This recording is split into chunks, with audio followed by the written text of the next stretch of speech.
I have a great time with my life, and I want to share it. I love living. I think that's infectious. It's something that you can't fake. Greatness is not this wonderful, esoteric, elusive, God-like feature that only the special among us will ever taste. You know, it's something that truly exists in all of us. It's very simple. This is what I believe, and I'm willing to die for it. Yeah. Period. It's that simple. I know who I am, and I know what I believe. I know who I am, I know what I believe. That's all I need to know. And that's all I need to know. So from there, you do what you need to do. Yeah. You know, and I think what happens is we make the situation more complex than it has to be. Because we're looking for complexity. There's got to be Absolutely. something complex to understand. It can't be that easy. No. We didn't grow up with the sense that where we were was where we were going to be.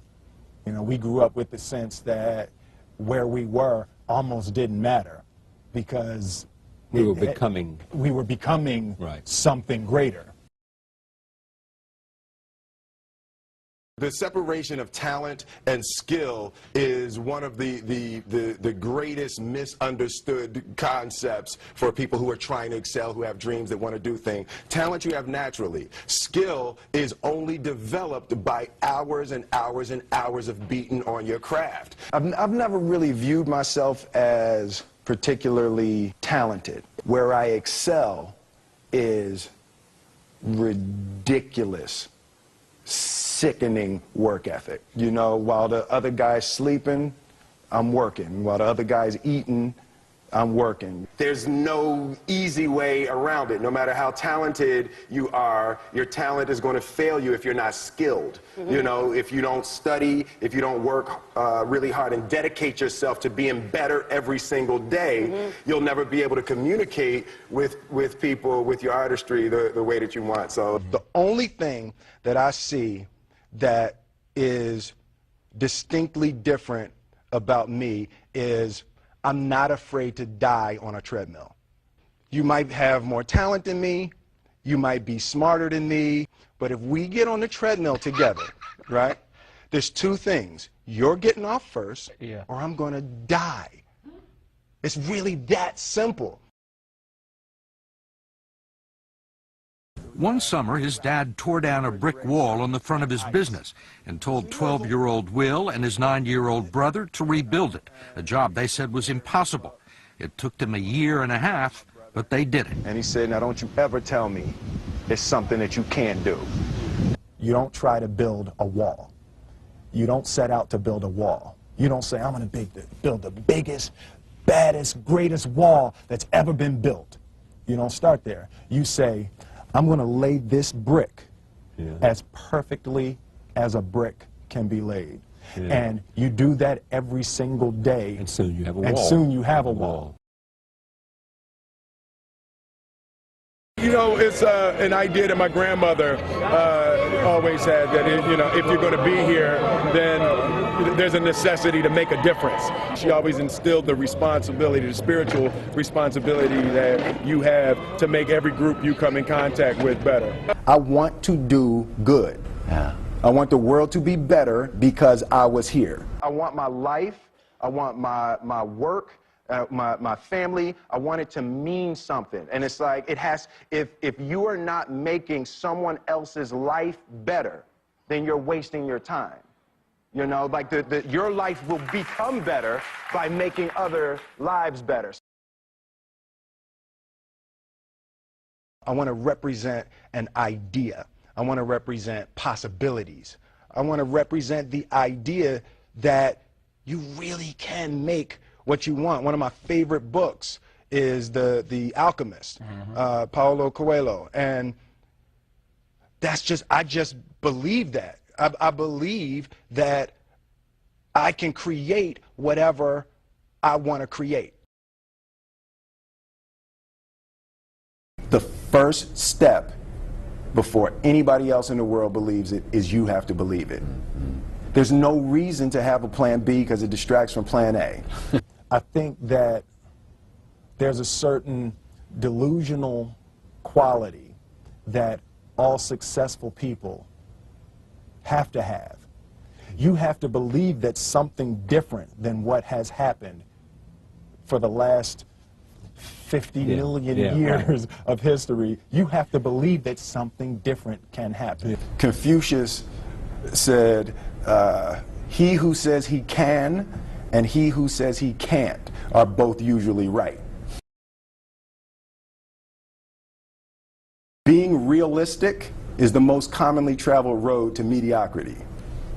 Why would you be realistic? What's the point of being realistic?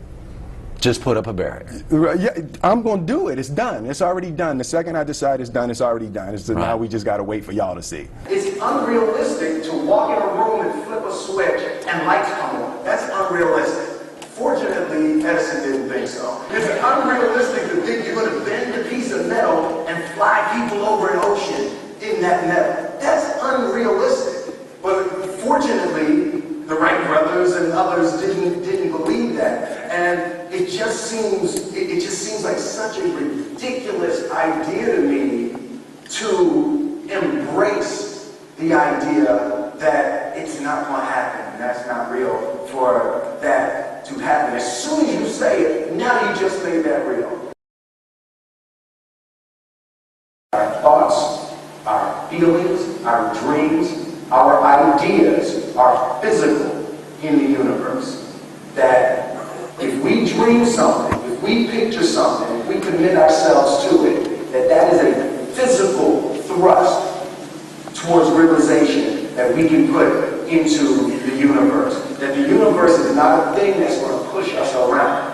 That the world and people and situations are not something that are going to push us around. That we are going to bend the universe and command and demand that the universe become what we want it to be. I study the patterns of the universe. There's a redemptive power that making a choice has, you know, rather than feeling like you're at effect to all the things that are happening. Make a choice, right? You just decide what it's going to be, who you're going to be, how you're going to do it. Just decide. And then from that point, the universe is going to get out your way. It's like it's water. It wants to move and go around stuff, you know. You know, there's a flow of the universe that I've grown to know just how to go with it. I realized that to have the level of success that I want to have, it's difficult to spread it out and do multiple things. It takes such a desperate, obsessive focus. You really got to focus with all of your fiber and all of your heart and all of your creativity. I'm motivated by fear. Fear. You know? Fear of what? Fear of fear. I hate being scared to do something.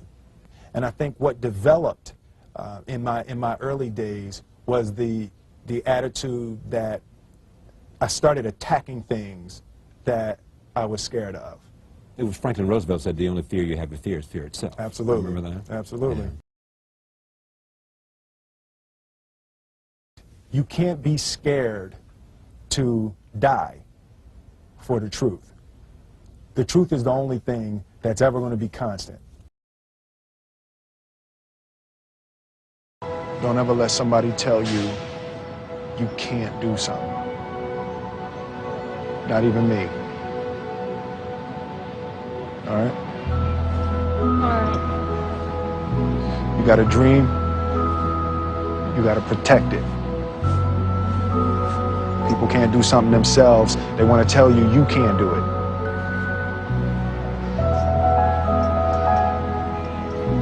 You want something, go get it. Period.